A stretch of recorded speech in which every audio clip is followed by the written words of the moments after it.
ሰላም ጋሽ ግርማን አሽኮረመመችው። ጋሽ ግርማን እንዴት አድርጋ አሽኮረመመችው ካላችሁ እኔ ልንገራችሁ። ሜሮን ሳሚም ሆነ ጆሲ ከቤት ወጥተዋልና ዛሬ እናንተ ፈታ ስንል የናፈከውን ቀን ስታይ ታመሻለህ አለችው። እሱም ምን አይነት ነው አላት። እሷም እንዲህ አለችው፣ ያ ማለት እኔ እናንተ ዛሬ ጊዜያችንን በደንብ አድርገን የምናጻጽምበት ቀን ይሆናል ማለት ነው አለችው። እሱም በጣም ተገረመ። እና ታዲያ ዛሬ አብረሽኝ ታድሪያለሽ አላት። በጣም አብሬ አድራለሁ፣ መኖር አለብን፣ እናድራለን። መጠጥ ግዛና ዛሬ ስንጠጣ ስንዝናና እንኖራለን አለችው።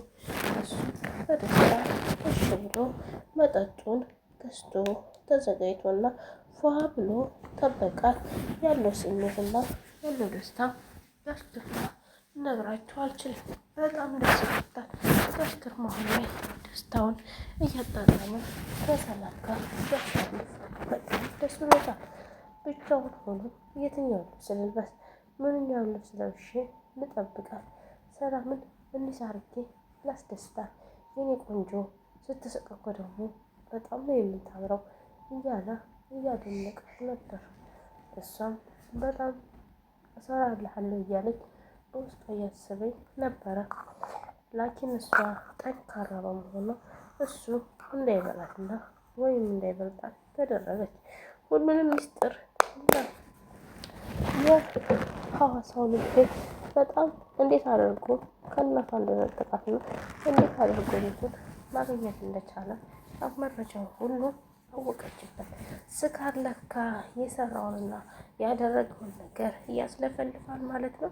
እናቷን እንደተበቃልና ያችን ምስኪን አንዲት ደረቅ ልጅም ነበረቻትና እሷንም ደፈርኳት አላት።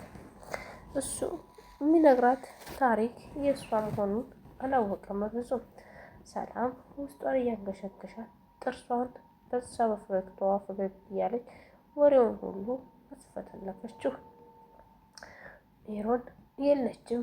በሰዓቱ ፍቅረኛዋ ደውሎላት ወጥታለች። ጆሲ እየተከታተላት አብሯት ተከትሎ ወጥቷል። እሷም ስላየችውና ስለነቃችበት ለምን ትከታተለኛለህ ብላ ችበት። ጆሲም ጎረምሳ ደውሎልሽ ታውርተሽ ልትገናኝ እንደሆነ ሳቅ ነው የወጣሁት ተከትዬሽ አላት። ሰላምና ግርማም ውስጥ ሆነው ስለ ህይወታቸው ያወሩ ይዘዋል። እሱም ይቀባጠር ይዟል። ግን ወይት ፋይሉን እንዳደበቀውና ወይት እንዳኖረው ሊነግራት አልቻለም። ሊነግራት እያለ ሲል እንቅልፍ ይዞ እንደ ሙሴስ ወሰደው። አያችሁ የት እንዳኖረው አርቆ ነው ያኖረው። ማንም ሰው ሊያገኘው አይችልም አላት። ግን አያችሁ ክፉ ሰዎችና መጥፎ ሰዎች ሲባሉ ፍቅራቸውን ወይም ያላቸውን ነገር መደበቅ ይችሉበታል። እኛ የዋህ ፍጥረት የሆነ ነገር የምንፈልገውን ነገር በርቀት ላናኖር እንችላለን። አያችሁ ጋሽ ግርማ ግን ፋይሉ ሁሉ የደበቀው በሩቅ ቦታ ነው። ማንም ሰው ያገኘው አይችልም። በርግጥ ከቤት ውጭ ሊሆን ይችላል፣ ጓደኛ ቤት እንደዛ ሊሆን ይችላል። ግን እዛ ቤት ውስጥ ምንም አይነት ፋይል እንዳላኖረ ያስታውቃል ማለት ነው። ሰላም መረጃ እየሰበሰበች ነው። ከሱ ንግግሮቹን እየቀዳች ነው። ሰላም ታዲያ ይህን ሁሉ ነገር ተቀዳች ለህግ አሳልፋ ራሱ ተሰጠች እኮ። ያደረገውን ነገር አስባችሁታል? ይህን ነገር ስላደረገ በቃ በዚህ ነገር ብቻ ይከሰሳል ማለት ነው። አሁን እንግዲህ ጋሽ ግርማ ኪሳራ ላይ እየወደቀ እንደሆነ ዛሬ ላይ ያሳያል። ጋሽ ግርማ ህይወቱ ሲኦል እንዲሆን የፈቀደው ራሱ ነው። ይህን ነገር ባይፈቅድና ራሱ ባያወራ ራሱ ባይናገር ማን ያውቅበት ነበረ። የሐዋሳው ቤት በጣም ያምራል አለ። እንዴት እንደሚያምር አሁን የምትኖርበት እህቴ ናት አለ። እሷም እህቱ እንደምትኖርበት ለሳሚ ነግረው ነበር እያንቀጣቀጣት። እኔ ግን ሰላምን ቢያደርገኝ ጋሽ ግርማን እንቅ ነበር ባደርገው፣ እንቅ አድርጌ ይዘው የሆነ ይሆን ነበር። ይህ ሁሉ በደል ፈጽሞ አሁን እንዴት በነፃነት ይኖራል? ጉድጉድ ምን ይሄ ብቻ! ሳሚ የሚኖርበት ቤት የራሱ መስሎ ይታየዋል። ላኪን ቤቱ በራሱ ስም አይደለም። ጋሽ ግርማ ስሙን አስቀይሮ በራሱ ስም አድርጎ ፋይሉን በአንድ ላይ ነው የደበቀው። ላኪን ሳሚ የሚያስበው እናቱ በሱ ስም አድርጋለት እንደ ሞተች ነው የሚያስበው። አያችሁ መጃጀል። ሳሚ አሁን ምንም ስለ ፋይሉ የት ነው ወዴት ነው ብሎ የሚያውቀው ታሪክ አይደለም። ሳሚ ደግሞ ይህንን ፊርማ ልትፈርምለት ያለችው ሴት ወላጅ እንኳን እናቱ አይደለችም፣ አሳዳጊ እናቱ የእንጀራ እናቱ ናት። እንዴት ብትወደው ነው ከባሏ መርጣ ለሱ የፈረመችለት? በጣም ይገርማል። ይህንን መረጃ ነገራት።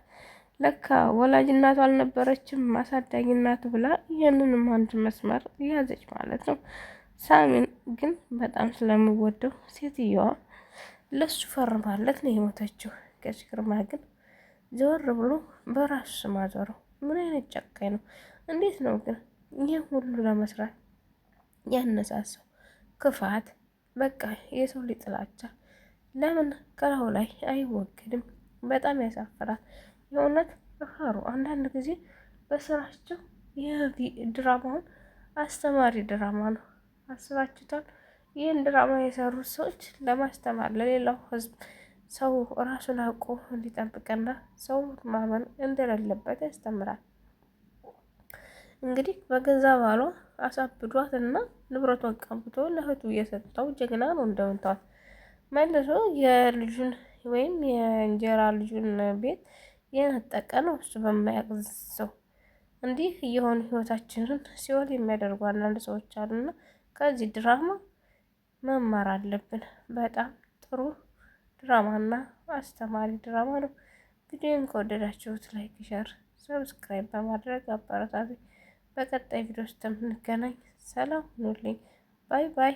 ወዳችኋለሁ ውድ ኢትዮጵያኖች፣ የሀገሬ ልጆች በያላችሁበት የዓለም ዳርቻ ሰላማችሁ ብዝት ይበል። እንግዲህ የሰላም ድራማ አሰራር ረጋ ማለቷ በጣም ደስ ይላል። ሀሴት ድራማ በጣም የሚወደድና አስተማሪ ድራማ ነው። ተከታተሉት ብያለሁ። ባይ